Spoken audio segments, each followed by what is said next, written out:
In a time where I had no idea who I was, or much less what kind of person I wanted to be, I was introduced to GTO, thanks to the owner at the local comic book shop, insisting I check it out and then lending me the first DVD box set of the anime. When I initially heard the title, for some reason, I thought it was going to be about cars or street racing, which I had no interest in whatsoever, so my expectations going in were pretty low. But I was surprised to find out it was about a teacher. And not just any teacher, but someone like this.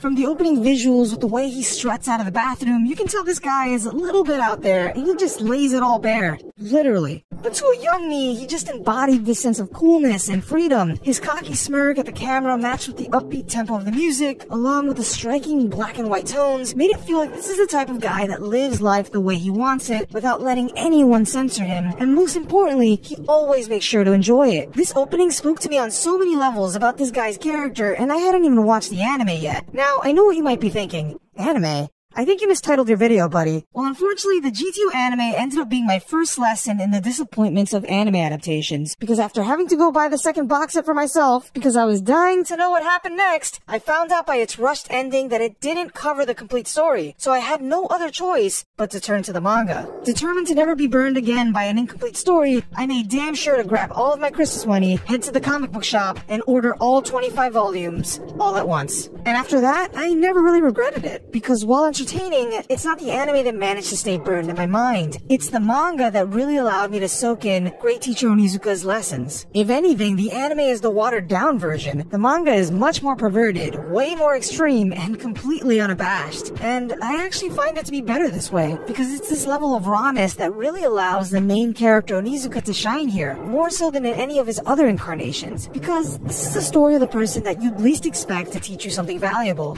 No, really, the manga has no qualms about showing you the type of guy Onizuka is. As a person, he's rude, he's crass, unprofessional, primitive, extremely perverted, embarrassing, and utterly shameless. Man, that's a lot of negatives, which is what you'd expect of a former gang member. He's also not really a great teacher when it comes to actual school subjects like English, philosophy, etc. because, let's face it, he doesn't really use his brain. He's pretty much a slave to his instincts. This really emphasizes how much of a leap it is for him to try and become a great teacher. However, when it comes right down to it, in the moments that really matter, Onizuka always pulls through. Yes, he's a simple man who just wants to make it big and get laid, but he can't help getting involved with his students when they need help. And not just the good students, I'm talking about the ones that really don't deserve it. And that's pretty much the majority of them, since he gets tasked with a mission to reform the most notorious class in the entire school. Seriously, these kids are pretty much masterminds at psychological warfare, and with their deep resentment of adults, they're out to get any new homeroom teacher that tries to tame them. However, none of this matters to Onizuka. He's always been labeled a problem child himself. He doesn't fit into society's neat little box of expectations. Onizuka's biggest strength is that he has guts. The guts to go where other teachers won't to help his students. He might seem like a bad guy on the outside, but he can't help listening to his heart. It's his heart that moves him to action in order to save his students, whether it be saving them from other people or from themselves. And it's these moments that end up defining him as a teacher. He's able to tear down the walls between people's hearts by just being so genuine. For example, after he's won some of the class over, his classes really just involve him pulling crazy antics and goofing off the students, like launching water-propelled grenades from the classroom window, all under the label of social studies. This doesn't really help his case for being more of a qualified teacher in the proper sense of what a teacher should be, but he's able to reach the students more than anyone else can. They gravitate towards him because he doesn't pretend to be something he's not. He wears it all out in the open. Not only is he himself around them, but he also doesn't treat them any differently than he would a close friend. And this is what allows them to put their guard down and be themselves around him. It gets them to really care about him and accept him, no matter how much of a disgusting pervert or irresponsible adult he is. To them, he's just Onizuka. And beyond that, there's just never a dull moment around him, which comes down to his philosophy as a teacher. Because, you see, what Onizuka excels at is teaching you how to approach life. To him, school should be an adventure, learning should be like a playground, and every day should be spent enjoying yourself in the present rather than letting the past past and people's labels of you define you. Sure, these are just ideals, simple ones at that, but Onizuka sells them because he embodies what it means to be real. He's a man of his word. When he says something, he does it. Deep down, Onizuka understands the importance of cherishing your youth and being a person you can be proud of. It's these principles that guide him and allow him to take so many hits, and he gets hit a lot, to the point that you start to wonder how he's such an inspiration, or even the main character. I mean, people constantly berate him and make a fool out of him, and he often does look pathetic, but strangely enough, he still manages to look like a hero. I would say it's due to what's in his heart, but it's not just that. It's not just about feelings, it's about action. He'll go to any length to help his students, and it's this tenacity that makes you want to believe in him, in his words.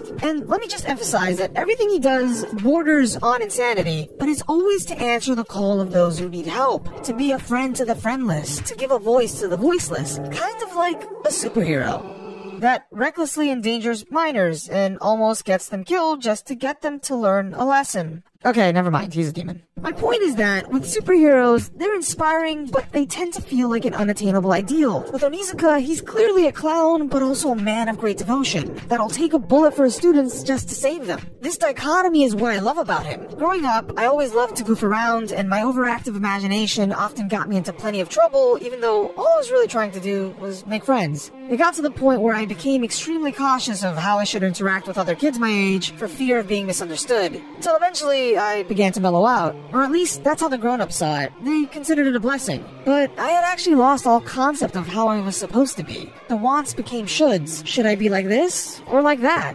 What I want? No, that's not important. Why would I trust the me that's prone to failure? This is probably why anime resonated with me so much at that age. It gave me an escape that I craved. Other worlds where I could go get lost in other people's lives, where I could live vicariously through them, and genuinely feel what they felt, letting their happiness and victories replace my own lack of them. But GTO felt different. Somehow the fact that it was based in the real world with real problems kids my age had to deal with never let me fully escape into the fantasy. So while I was being reminded of my unpleasant reality, there was a protagonist there that made it seem not so bad. He actually made it seem fun as he confidently strolled through life, facing whatever came his way with just the strength of his beliefs. Onizuka didn't just feel like a character, he felt like a friend. A friend that made me excited to turn to the next page to find out what mischief he was up to next, or what lesson he had in store. Up until that point, all I had was a past that weighed me down and made me feel like I could never really be anything more. Naturally, this made me uncertain of my future and where I would land. The world just seemed so big and unknown, but